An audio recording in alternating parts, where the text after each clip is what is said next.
Well, look, the fight for life is ongoing. And we talked about this right after Roe versus Wade got overturned. That was a great moment, but I'm going to give you a little deep, dark secret. Abortions have not gone down. In fact, with the ease of access of the abortion pill, that nasty little piece of poison, abortions have gone up. More than half the abortions in this country now take place in people's homes. A teenage girl's bathroom. It's awful. Planned Parenthood, of all things, released a report saying abortions and government funding of it is at an all-time high. So don't think for a second that we're winning this battle yet. We're trying, just not quite yet. Joining me now, Melanie Israel, visiting fellow of the Heritage Foundation. Melanie, okay, you read through this report. What's in it?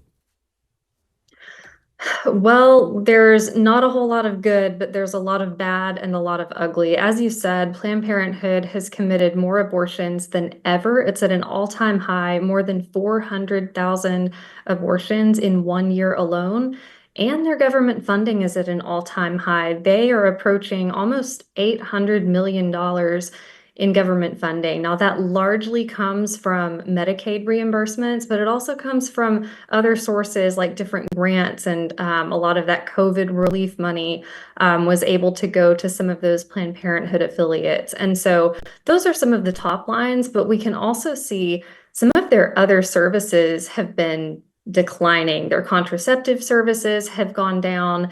Their things like cancer screenings and pap tests, those have been going down. And so again, they talk about how they do a lot of these other healthcare services, but really when you start diving into the data, those services have been trending down for a very long time while abortion keeps trending up. So we can see what their priorities are. Melanie, is it the abortion pill? Is that why we can't get ahead of this thing? That the second we get something good done, they come up with something to get ahead of it? 100%. This has to do with the abortion pill. I've got some articles at Heritage and Daily Signal where we've got some really helpful graphs to help illustrate this. A lot of people, when they think of abortion, they think of it as a surgical procedure. And of course, for a long time, that's what it was. But back in 2000, the FDA, with some help from the Clinton administration and a very politicized process, approved the abortion pill. Now, that was in 2000. Its popularity didn't really take off. What you saw is under President Obama in 2016, they loosened a lot of the safety regulations for these pills. That is when you see the number of abortions start trending upward. And it's because those pill-induced abortions are much easier, quicker, cheaper for these clinics to be getting to people. They don't have the same kind of, overhead to have to deal with. And then under President Biden, they weakened those safety regulations again. They formally endorsed things like telemedicine abortion, where a woman never even sees a doctor in person. Abortion pills being shipped through the mail, which is undermining all of the laws in pro-life states that went into effect after the Dobbs decision. And so once again, you started seeing those abortion numbers creeping up after that Biden administration action. And so all of this, absolutely 100%, it's because of the abortion pill. And these pills are dangerous, I will add, and we can get into that more. No, let's get into that right now, because these things are marketed, they're sold to women as, it's like you're popping a Tylenol. Just take a Tylenol and get rid of that pesky clump of cells. But it's a pill that kills the baby growing inside of you. It's not a multivitamin. Exactly. So, let's be clear, when we're talking about the safety of these abortion pills, they are not safe for 100% of the unborn children that are killed by these pills. But they're also not safe for the women and girls who are taking these pills too. The FDA's own label says that roughly 1 out of 22 women is going to end up in a hospital emergency room suffering complications.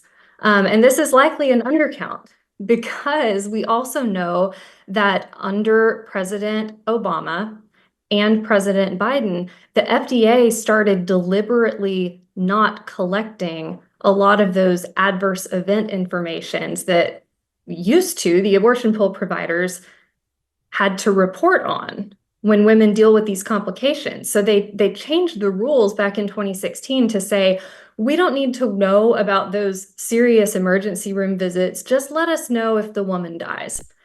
That's all we need to worry about. And to be clear, we have reports of over 30 women who have died after taking these pills that we know of. And again, what's really difficult about this is that you have the FDA on one hand deliberately saying we don't want to collect this data in the first place about those serious adverse events where women and girls end up in hospital emergency rooms. But also, even when those rules were in effect, it applied to the abortion pill prescriber.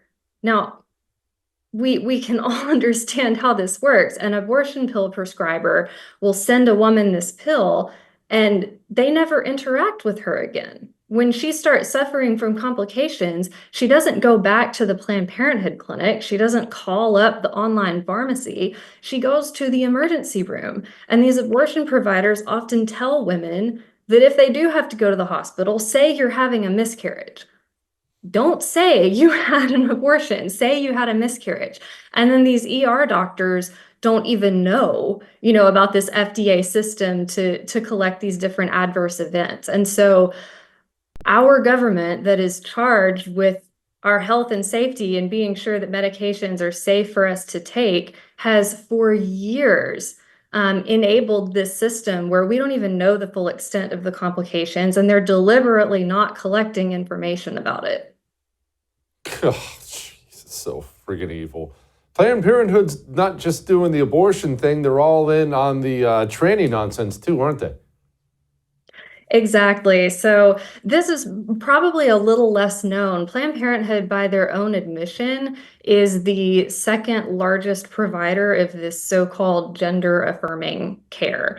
And I personally have a theory that they got into those gender services again because of the abortion pill.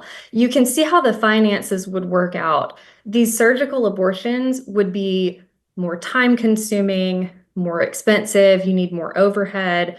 Well, what happens when you're not having to do that anymore and these abortion pills are much easier and cheaper? Well, my personal theory is that they needed to, expand their offerings, diversify their portfolio of what they offer to people, because it was around that time that abortion pills were deregulated, that they jumped in on this gender services bandwagon. And so we've got some really helpful charts up at Heritage and Daily Signal that talks about this explosion of services. And what's tricky is that for all Planned Parenthood likes to brag about their involvement, they're actually pretty cagey in their annual report of the exact numbers. So what they do is they have all this different data about their medical services, and they're really specific about these different categories. And then at the very end, they have an other category.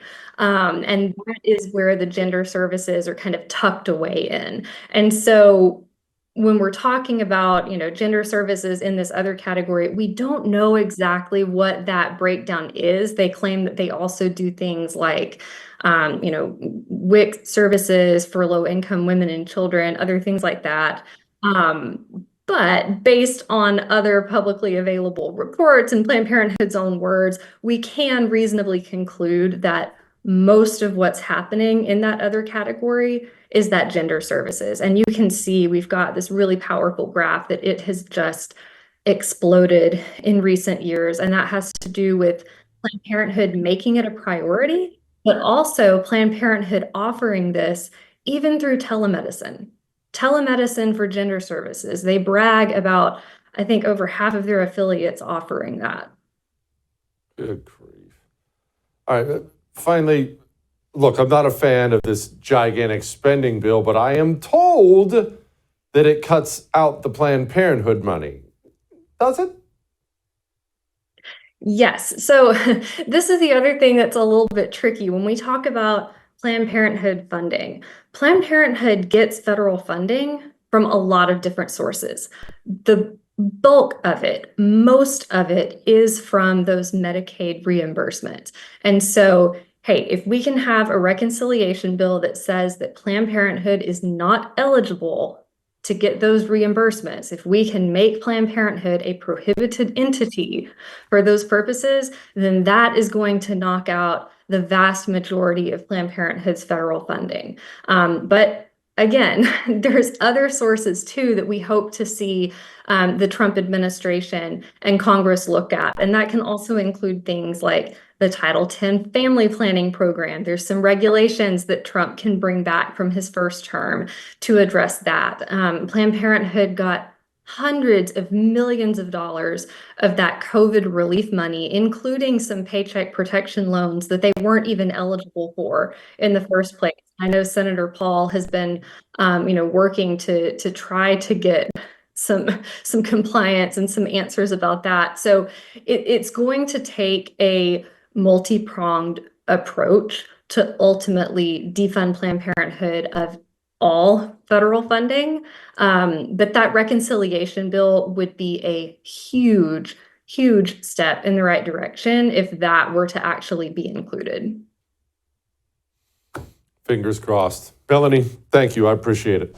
I would thank you for coming to my YouTube channel, but I know how brilliant it is, and I know you love it here. So subscribe and watch. We're going to start really ramping things up and putting some funny stuff, some interesting stuff out there, some collaborations. Either way, my YouTube channel is officially the place to be. So stick around.